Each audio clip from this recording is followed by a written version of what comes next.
जब तू आवाज लगैबू बहिना दौड़ के आईब हो। दुनिया के हर खुशी हम तो तोहरे खातिर लाइब हो।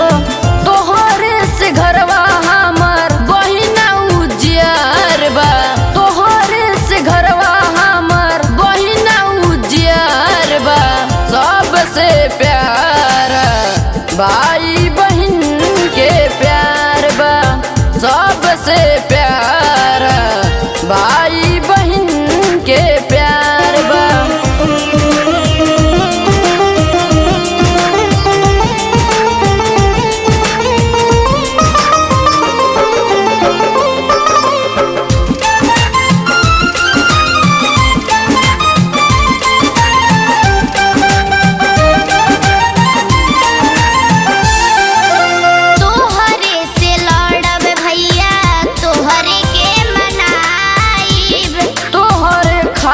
सब कास लहरी जाइब। तोहरे से लड़ब भैया तोहरे के मनाइब। तोहरे खातिर सब कास लहरी जाइब।